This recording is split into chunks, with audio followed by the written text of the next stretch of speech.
চাল কুমড়ো আর মানকচু দিয়ে একদমই সহজভাবে বড়ি বানানো দেখাবো এই ভিডিওর মাধ্যমে। আমি জীবনে এই যে প্রথম বড়ি দিলাম, আর প্রথমবারেই একদমই পারফেক্ট ভাবে এই বড়িটা যে তৈরি হয়ে যাবে আমি নিজেও ভাবি। আমার মায়ের বলে দেওয়া পদ্ধতিতে আমি বড়ি দিলাম, আর বড়িটা কিন্তু খুবই সুন্দরভাবে তৈরি হয়ে গেছে, যেটা সারা বছর সংরক্ষণ করে খাওয়া যাবে। আর এটা কিন্তু মাত্র 2 রোদ্রে এরকম সুন্দর ভাবে বড়িটা রেডি হয়ে গেছে। আচ্ছা চলুন দেখে নিই বড়িটা কি করে বানালাম। আমি এখানে 2 কিলো বড়ি দেওয়া ডাল বাজার থেকে আনালাম, আর এই ডালটা 3 থেকে 4 বার জল পাল্টে পাল্টে ভালোভাবে ধুয়ে নিতে হবে। তারপরে সারা রাতের জন্য ভিজিয়ে রাখতে হবে।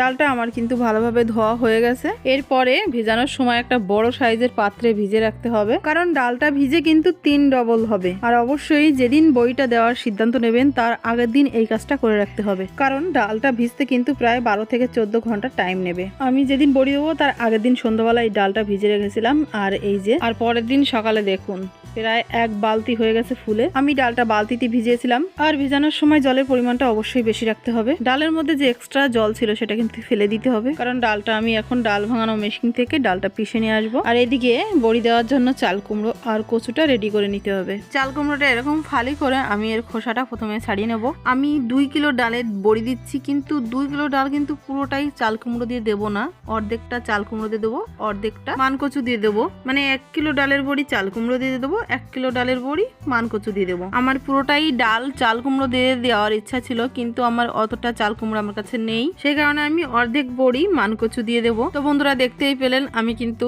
চাল কুমড়োর খোসাটা ছাড়ানোর পরে বীজের অংশটা এইভাবে বাদ দিয়ে দিচ্ছি। আর এই বীজের অংশটা কিন্তু অবশ্যই বাদ দিয়ে দিতে হবে, শুধুমাত্র এই যে খোসা ছাড়ানোর পরে যে শক্ত অংশটা এটা নিলেই হয়ে যাবে। আমি খুবই ব্যস্ততার জন্য চাল কুমড়োটা কিন্তু কোরাবো না। চাল কুমড়োটা এইভাবে ফালি করে ছোট ছোট টুকরো করে কেটে নিচ্ছি। তারপরে আমি নিয়ে নিলাম একটা মিক্সির জার, তারপর এর মধ্যে কিছুটা পরিমাণ এই যে ছোট টুকরো করা চাল কুমড়ো দিয়ে মিক্সারটা 2-1 বার চালিয়ে আমি কিন্তু এটা পিষে নিয়ে আসবো। আর এই পেস্টটা কিন্তু একদম মিহি করার দরকার নেই, কোনো মতে 2-1 বার মিক্সারটা চালালেই কিন্তু এরকম একটা পেস্ট তৈরি হয়ে যাবে। আর এইভাবেই কিন্তু আমি চাল কুমড়োটা পুরোটাই পেস্ট করে নিয়ে আসবো। তারপর আমি এরকম সাইজের একটা নেট নিয়ে চাল কুমড়োর পেস্টটা পুরোটাই ঢেলে দিলাম, আর নিচে অবশ্যই এরকম বড় একটা থালা কিংবা গামলা রাখতে হবে যার মধ্যে চাল কুমড়োর জলটা ফেলা যায়। আর এইভাবে চিপড়ে চিপড়ে আমি কিন্তু চাল কুমড়ো থেকে সমস্ত জলটা বের করে দেবো। এবারে এই চাল কুমড়োর পেস্টের মধ্যে আমি কিন্তু আবারও নর্মাল জল দিয়ে ধুয়ে নেব বলা যায়, কারণ চাল কুমড়োর মধ্যে না একটা টক টক ভাব থাকে। আর লাস্টে কিছুটা পরিমাণ জল দিয়ে চাল কুমড়োটা যদি এইভাবে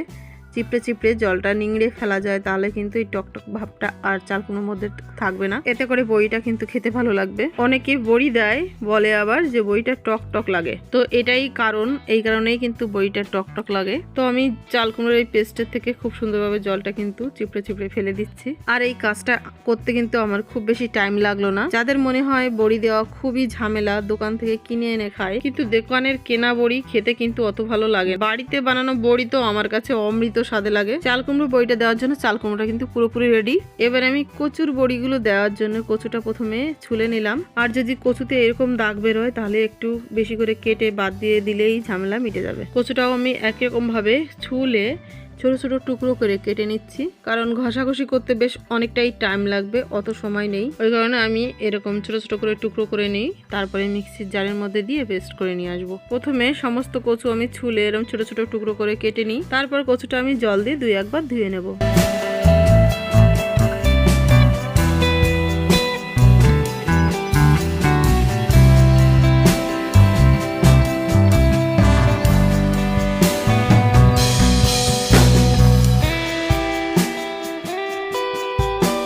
কচু কিন্তু আমার কাটা এবং ধোয়া হয়ে গেল। আমি 1 কিলো ডালের জন্য প্রায় 3 কিলো কচু ব্যবহার করলাম। কচুটাও আমি মিক্সি জারের মধ্যে দিয়ে খুব সুন্দরভাবে পেস্ট করে নিয়ে আসলাম। চাল কুমড়োর পেস্টের মতো আমি কচুর পেস্টটাও রেডি করে নেব।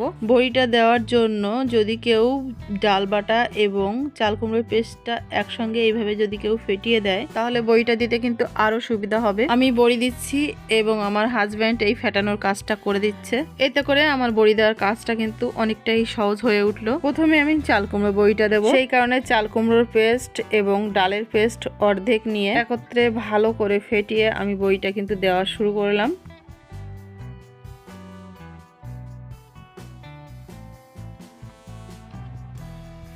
এবারে বাকি যে অর্ধেকটা ডালের পেস্ট ছিল তার মধ্যে আমি মানকচুর পেস্টটা দিয়ে দিলাম এবং ভালো করে ফেটানোর পরে আমি কিন্তু সম্পূর্ণ বড়িটা দিয়ে ফেললাম। আর এই বড়ি দেওয়ার কাজটা করতে কিন্তু আমার খুবই ভালো লাগছিল। আর যাদের মনে হয় বড়ি দেওয়ার কাজটা খুবই কঠিন, একদমই সহজ এবং মোটেও কষ্টকর নয়। আর বাড়িতে দেওয়া বড়ির স্বাদ কিন্তু অতুলনীয় হয়, যেটা দোকানের বড়ির সাথে কোনো কম্পেয়ারই চলবে না।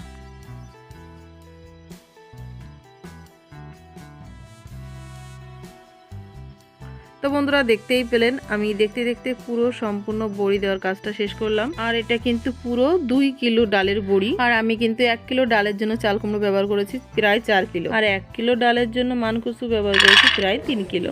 আর পুরো দুটো রোদ খাওয়ানোর পরে আমার বড়িটা কিন্তু পুরো রেডি, পুরো বছরের জন্য সংরক্ষণ করে খাওয়া যাবে। এরকম কাচের বয়াম অথবা কোনো এয়ারটাইট কন্টেনারের মধ্যে রেখে দিতে পারেন। সারা বছর ধরে খারাপ হওয়ার কোনো চান্সই থাকলো না।